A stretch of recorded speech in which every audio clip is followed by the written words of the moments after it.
ಭಾರತೀಯ ರಕ್ಷಣಾ ಪಡೆಗಳ ಬಲವರ್ಧನೆಯ ನಿಟ್ಟಿನಲ್ಲಿ ಕೇಂದ್ರ ಸರ್ಕಾರ ಅತ್ಯಂತ ನಿರ್ಣಾಯಕ ನಿರ್ಧಾರವನ್ನು ತೆಗೆದುಕೊಂಡಿದ್ದು, ರಕ್ಷಣಾ ಸಚಿವ ರಾಜನಾಥ್ ಸಿಂಗ್ ನೇತೃತ್ವದ ರಕ್ಷಣಾ ಖರೀದಿ ಮಂಡಳಿ 114 ರಫೇಲ್ ಯುದ್ಧ ವಿಮಾನಗಳ ಖರೀದಿಗೆ ಅನುಮೋದನೆ ನೀಡಿದೆ.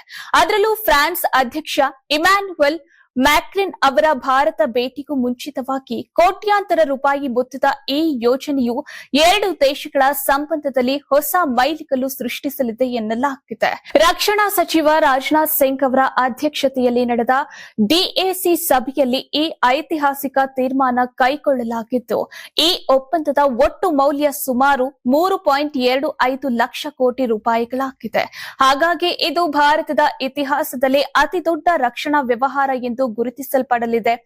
ಏತನ್ಮಧ್ಯ ಈ ಪ್ರಸ್ತಾವನೆಗೆ ಈಗ ರಕ್ಷಣಾ ಖರೀದಿ ಮಂಡಳಿಯ ಅನುಮೋದನೆ ಸಿಕ್ಕಿದ್ದು, ಮುಂದಿನ ಹಂತದಲ್ಲಿ ಪ್ರಧಾನಿ ನರೇಂದ್ರ ಮೋದಿ ಅವರ ನೇತೃತ್ವದ ಕ್ಯಾಬಿನೆಟ್ ಸಮಿತಿಯು ಅಂತಿಮ ಮುದ್ರೆ ಒತ್ತಲಿದೆ.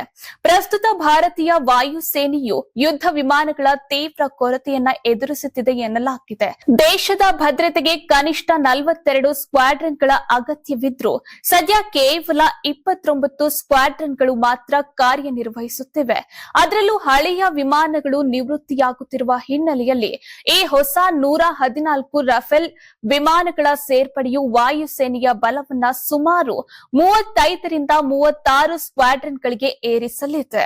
ಇನ್ನು ಈ ಒಪ್ಪಂದದ ವಿಶೇಷವೇನೆಂದ್ರೆ, ಒಟ್ಟು 114 ವಿಮಾನಗಳನ್ನ ಫ್ರಾನ್ಸ್ನ ದಸಾಲ್ಟ್ ಏವಿಯೇಷನ್ ಸಂಸ್ಥೆಯಿಂದ ಖರೀದಿಸಲಾಗುತ್ತದೆ. ಅದರಲ್ಲೂ ಪ್ರಮುಖವಾಗಿ ದಸಾಲ್ಟ್ ಏವಿಯೇಷನ್ ಸಂಸ್ಥೆಯು 18 ವಿಮಾನಗಳನ್ನ ಹಾರಾಟದ ಸ್ಥಿತಿಯಲ್ಲಿ ಪೂರೈಸಲಿದೆ.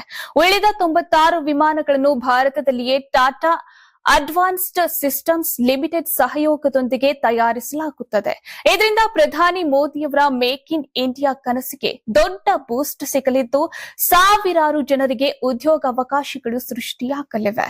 ರಫೇಲ್ ಫ್ರಾನ್ಸ್ನ ದಸಾಲ್ಟ್ ಏವಿಯೇಷನ್ ನಿರ್ಮಿಸಿದ ಅತ್ಯಾಧುನಿಕ ಓಮ್ನಿರೋಲ್ ಯುದ್ಧ ವಿಮಾನವಾಗಿದೆ.